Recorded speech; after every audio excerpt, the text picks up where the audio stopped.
Terima kasih Anda masih bersama kami.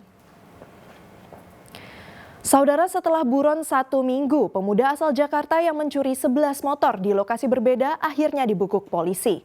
Modus tersangka memacari korban yang dikenal melalui aplikasi pertemanan, kemudian membawa kabur motornya.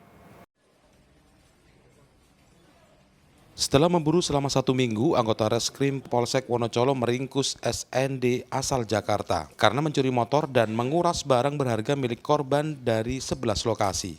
Pemuda berusia 22 tahun itu dibekuk di tempat persembunyiannya di kawasan Bungurasi, Sidoarjo. Dari hasil pemeriksaan sementara, rata-rata para korbannya adalah perempuan. Dalam menjalankan aksinya, tersangka berkenalan dengan korban lewat aplikasi pertemanan di media sosial. Setelah akrab, pelaku membujuk korban untuk bertemu di beberapa tempat. Saat ada kesempatan dan korbannya lengah, pelaku membawa kabur motor korban. Dari modus operandinya adalah dia ini mengelabui beberapa korban untuk berkenalan di aplikasi aplikasi Omi untuk berkenalan, tatap muka, dan ada modus lain yaitu mencoba untuk mengajak yang korban untuk berpacaran, sehingga setelah dekat ketika korban ini lengah, sepeda motor langsung bawa lari. Polisi menyita sejumlah barang bukti, yakni 2 motor korban yang belum dijual, identitas serta dompet korban. Sementara beberapa motor hasil kejahatan telah dijual tersangka melalui media sosial. Rahmat Hidayat melaporkan dari Surabaya. Sementara itu, saudara, sindikat pembuatan akta cerai palsu dibekuk aparat Satreskrim Polres Jember. Praktik pemalsuan dokumen negara ini terungkap dari laporan calon pengantin yang gagal menikah gara-gara akta cerainya palsu dan tidak terdaftar di pengadilan.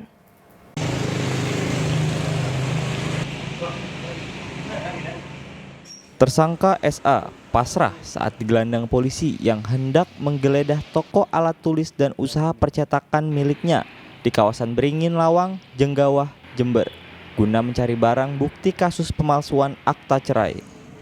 Selain lembaran akta kosong, dari toko ini polisi juga menyita seperangkat komputer yang digunakan untuk mengedit dan mencetak akta cerai palsu. Selain SA, sebelumnya polisi telah meringkus CH dan FT. Sindikat ini diotaki oleh CH yang berperan menawarkan jasa pembuatan akta cerai proses cepat dengan biaya 3 hingga 4 juta rupiah. Akta cerai palsu ini sepintas mirip aslinya sebab terpasang stiker hologram serta stempel atau tanda tangan pejabat berwenang yang dipalsukan. Praktik pemalsuan dokumen negara ini terungkap dari laporan calon pengantin yang gagal menikah gara-gara akta cerainya palsu dan tidak terdaftar di pengadilan. Kami menerima laporan dari warga yang akan melangsungkan pernikahan yang kedua, yang mana sebelumnya warga tersebut bercerai dan mengurus surat cerai melalui calo. Dan setelah dilihat surat cerai yang sudah didapat dari calo tersebut, ternyata surat cerai itu palsu. Jadi para sindikat ini meminta korban ini sejumlah uang yang mana kisarannya antara 3 juta sampai 4 juta rupiah tiap lembar akte cerai.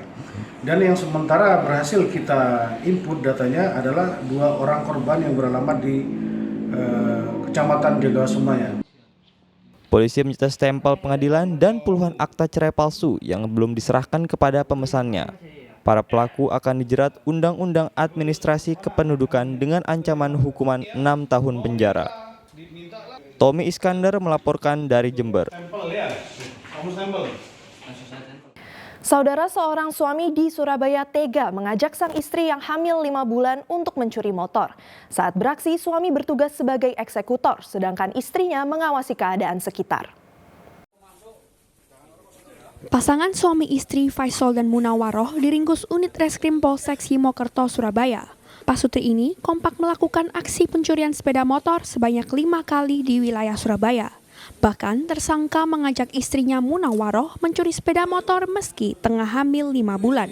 Dalam aksinya, suami bertugas sebagai eksekutor, sedangkan istrinya mengawasi situasi di sekitar tempat yang menjadi sasaran. Aksi terakhir Pasutri ini mencuri motor di Jalan Kaki Kepiting pada 14 Oktober 2023. Kepada petugas, Faisal yang juga residivis kasus yang sama tega mengajak istrinya mencuri motor karena butuh uang untuk modal usaha jualan pentol dan buah. Motor hasil curian oleh pelaku dijual ke Madura dengan harga 3 juta rupiah. Jadi perannya itu pada saat berdua di samping menjual, mungkin sekitar sore itu melakukan aksi, yang satu memantau, yang satu eksekutor, istri ini memantau. Jadi pada saat sudah sebagai sarana motor vario yang merah ini, begitu ada incaran atau ada barang bukti, sang istri membawa motor sarana ini, suami yang membawa barang bukti tersebut. Suami yang memantik berarti. Ya. Polisi menahan kedua tersangka serta menyita 1 sepeda motor dan kunci T sebagai barang bukti. Akibat perbuatannya, selain harus mendekam di penjara dalam kondisi hamil, Pasutri ini juga harus berpisah dengan 3 anaknya yang masih kecil.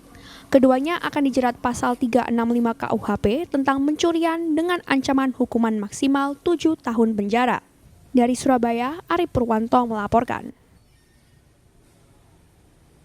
Saudara, seorang ibu yang menempati gubuk depan rumah mewah anaknya di Mojokerto menghebohkan dunia maya.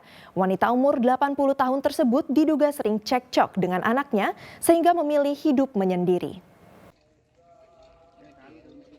Sebuah gubuk berukuran 2x2 meter berdiri di depan rumah mewah di Dusun Jeruk Kidul, Kecamatan Jetis, Kabupaten Mojokerto.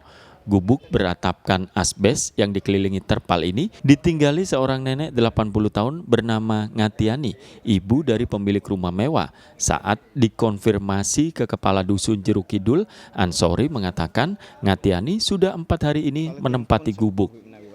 Menurut Ansori, Ngatiani dan anaknya kerap terlibat cekcok. Diduga hal itu yang memicu ibunya memilih tinggal sendiri, menghabiskan masa tuanya di gubuk depan rumah anaknya. Sementara saat siang hari, rumah mewah anaknya dalam keadaan terkunci lantaran ditinggal bekerja. Gubuk ini ya, gubuk lah. Iya. Ini saya cross check ke tetangga, itu katanya baru 4 hari. Baru 4 hari. Baru 4 hari. Dan permintaan untuk gubuk ini Bung Atian sendiri, tidak dari anaknya. Jadi Bung Atian sendiri yang minta dibuatkan gubuk di situ. Gitu. Biar kalau malam mungkin bisa tenang tidur sendiri tanpa terganggu sama anaknya, sama cucunya gitu. Pemerintah Desa Banjarsari berencana akan memediasi ibu dan anak untuk memecahkan masalah yang mereka hadapi. Dia Eko Purwoto melaporkan dari Mojokerto. Jembatan kaca yang menghubungkan 2 kampung wisata di Malang retak. Informasi selengkapnya usai pariwara berikut ini.